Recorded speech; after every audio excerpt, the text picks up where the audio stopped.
Alam nyo pa ulit-ulit sila dyan, no? Nasa mantra sila na ulit-ulitin nyo lang na si BP Sara ay bastos, ulit-ulitin nyo lang na si BP Sara ay hindi ginagalang yung Kongreso. Anong walang natutunan? Ayan po, pagiging abogado yung nakita nila na parang abogado nga yun, nagte-take notes, yung malaman ng lahat kung saan ginamit yung confidential. Di ngayon, alam na ng lahat na yan ay ginagamit sa mga pang-reward, sa mga nagtuturo ng mga illegal na aktibidades, lalo na. Ito po yung sinasabi ni ipasok si Dick Gordon. Reaksyon niya po dito po kay BP Sara sa naganap na congressional hearing. It shows wala siyang natutunan sa law school about separation of powers. Tindi, no? It shows na may tinatago siya. Ayaw niyang ipakita kung saan ginastos yung confidential fund. It shows na wala talaga siyang respeto sa mga congressman and to her office. Alam niyo pa ulit-ulit sila dyan, no? Nasa mantra sila na ulit-ulitin nyo lang na si BP Sara ay bastos, ulit-ulitin nyo lang na si BP Sara ay hindi ginagalang yung Kongreso, ulit-ulitin nyo lang na si BP Sara may tinatago, maniniwala na ng tao. Hindi po. Kada sasabihin nyo na walang respeto si BP Sara sa Kongreso, no? Lagi naming ipapakita. Kung wala po siyang respeto, dapat hindi siya dumadalo sa hearing. Dumadalo po eh. Alam na niya na may balak sa kanya. Kasi may nagbigay na sa kanya na tip na isang congressman. Hindi ko alam kung babae o lalaki. May nagsabi na sa kanya na may plano tong mga to, may script, kaya nga alam niya yung gagawin, hindi niya eh. Di ba?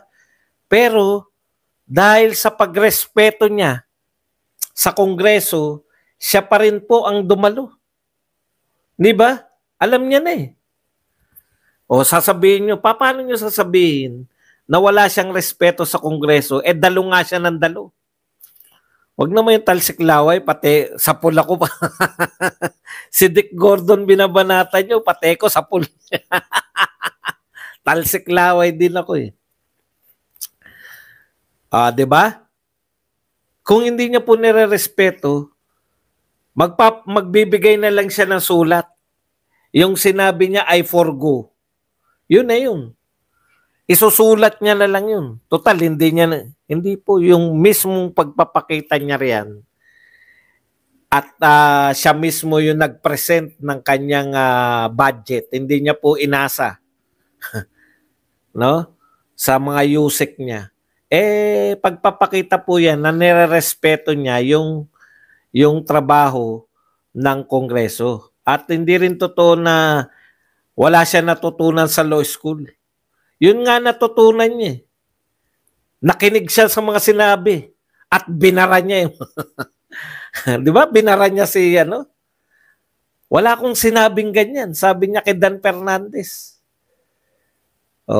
Yun po ang pagiging abogado niya. Hinayaan niya magsalita at binabara niya, binabalikan niya. Anong walang natutunan? Ayan po, pagiging abogado yung nakita nila na parang abogado nga yun. Nagte-take notes, inaalam kung ano yung sinasabi, at saka siya bibira. Okay. Yung paglalatag niya ng mga argumento, hindi naman po napulot sa palengke yan.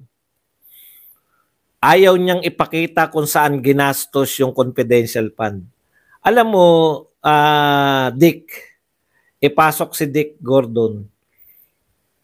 Mali yan. Kasi confidential nga eh, di ba? Dapat talagang hindi pinapakita.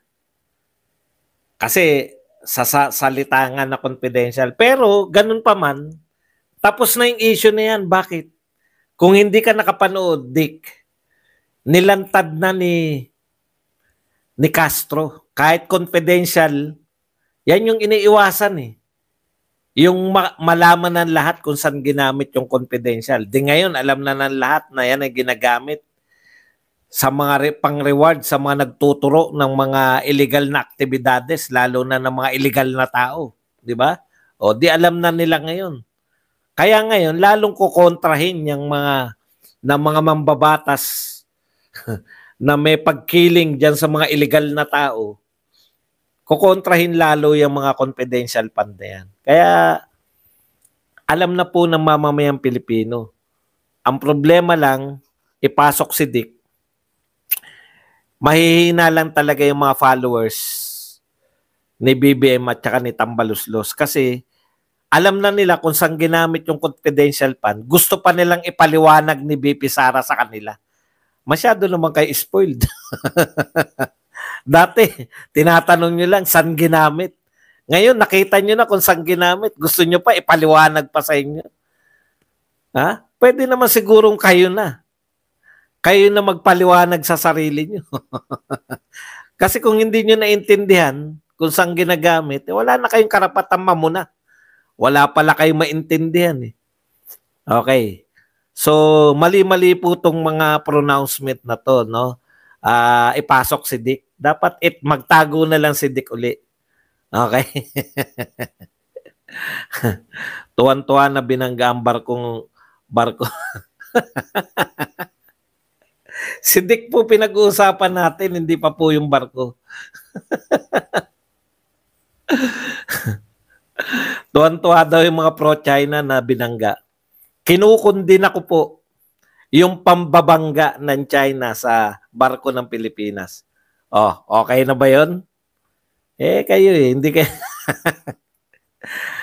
Mere tagging. Okay, punta na po tayo rito, no? Total atat na tong isa eh. Wala na pong bago riyan, no? Binangga ng China. Serious daw, wag daw tawanan. Okay. Wala na pong bago diyan, no? Hinaharas tayo, hindi tayo pinapapasok, hinaharangan yung mga barko natin, yung mga bangka natin. Ano po ba bago diyan? Walang bago diyan. Anong susunod ng gagawin? Mag-announce si Tariela, sisisihin yung China. Sa kontra naman, mag-announce naman po yung China, kukontrahin naman yung, sasabihin naman na Pilipinas, yung nambangga. Paulit-ulit.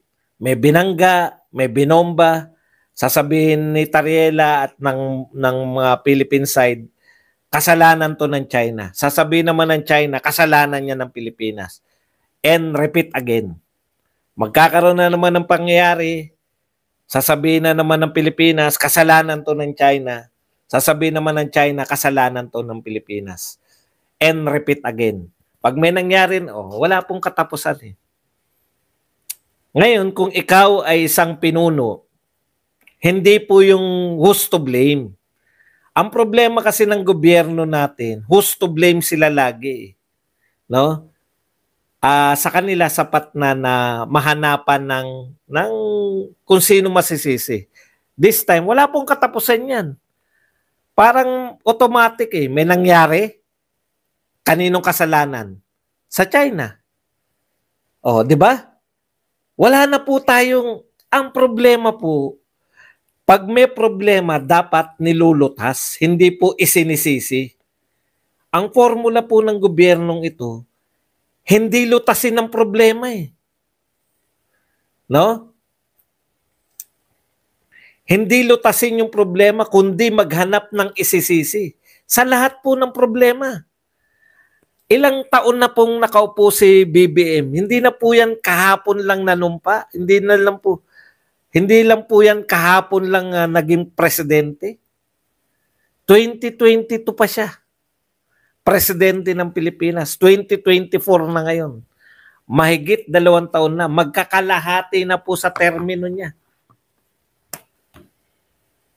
Ang attitude pa rin, kung may problema, isisi, hanapan ng sisi. Lahat po ng problema. Ganyan yung kanilang attitude. Mataas ang presyo ng bilihin.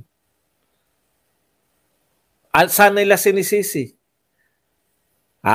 Tandang-tanda ko pa yung SONA last year. Saan sinisi yung mataas na presyo ng bilihin? Sa mga smugglers, sa mga hoarders, sa mga price manipulators. Wala pong kakulangan sa supply ng mga Yung kung market forces lang po, law of supply and demand lang, wala po tayong problema dapat sa taas ng presyo ng bilihin. Alam ni Pangulong Marcos eh. Sino sinisi niya? Hoarders, smugglers, price manipulators. O yun pala eh. Alam pala natin sisisihin natin. Ang gusto na ng tao, solusyon. Tama na yung kasisisi. Sisi China, sisi China. Paalala ko lang po, last administration, 6 years, wala tayong problema sa China. Eto po, paulit-ulit, kaupo pa lang, may problema na tayo sa China. China, siya may kasalanan, sisisihin tayo ng China, repeat again. China may kasalanan, sisihin naman tayo in return. Yung China naman po, sisisihin tayo, repeat again. Pwede po ba ang ulitin natin kaysa magpaulit-ulit tayo ng paninisi? Pwede po ba yung ulitin natin kung anong ginawa ni Duterte for the last 6 years? Kasi last 6 years, wala tayong problema with China. Bakit po hindi nyo itry nang ulitin yung ginawa ni Duterte? Simple lang naman, hindi naman lihim. Makipagkaibigan tayo. Pucha, pinasama nyo kasi. Alam nyo kung ano problema nyo? Pinasama nyo yung ginawa ni Duterte. Pro-China kasi si Duterte. Kaya siya may kasalanan na lahat. Nung panahon na hindi nyo na po pwedeng isisi pa kay Duterte dahil malapit na kayo sa kalagitnaan ng inyong termino, China na talaga sinisisi nyo.